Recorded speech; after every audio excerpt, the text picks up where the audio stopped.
চাইছিলাম আল্লাহ আমার ছেলেকে নিয়ে আমি বাড়ির যাইতে পারি, আমি একটা খতম পড়া দিন।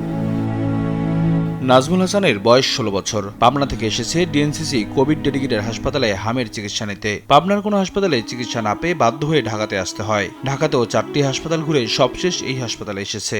পাবনা থেকে আইছিলাম এই সরারদি হাসপাতালে। আমার ছোটো বাচ্চাকে ভর্তি করছিল, আমার ছেলেরে ভর্তি করলো না, কয় এই রোগে এখানে রাখা যাবে না।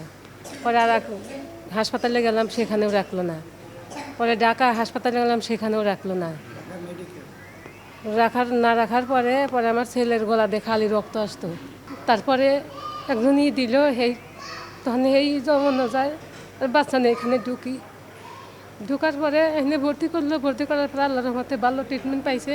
নারায়ণগঞ্জের গাউসিয়া থেকে ৮ বছরের হৃদয় আক্তার রাজধানীর মগবাজারের একটি হাসপাতালে গেলে ফিরিয়ে দেওয়া হয়। পরে এখানে ভর্তি হয়। ওই যে মগবাজার হাসপাতাল আছে না, ওই হাসপাতালে নিয়েছিলাম। পরে যে ওই হাসপাতালে কইতেছে যে ওই চিকিৎসা হেন করে না। পরে অন্তে ফিরিয়ে আসছি, আইসা তারপর আবার এই যে এনে এক ডাক্তারের কাছে নিছি, কইছে যে ওই জায়গায় যে ওই ছোটো ১ বছরের বাচ্চার চিকিৎসা করে, এনে করে না। পরে সেই হাসপাতালতে এনে ফাটাইয়া দিছি।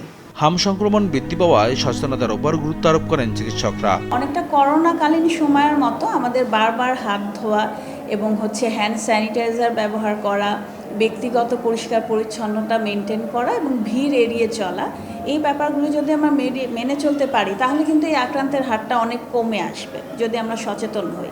বেশিরভাগ রোগী কয়েকটি হাসপাতাল ঘুরে এখানে আসায় রোগীদের চাপ বেশি। গেল ২৪ ঘন্টায় এই হাসপাতালে ৭০ জন নতুন ভর্তি হয়, আর সুস্থ হয়ে বাড়ি ফিরেছে মাত্র ৪৪ জন। নিয়াজ মুর্শেদ, দেশ টিভি, ঢাকা।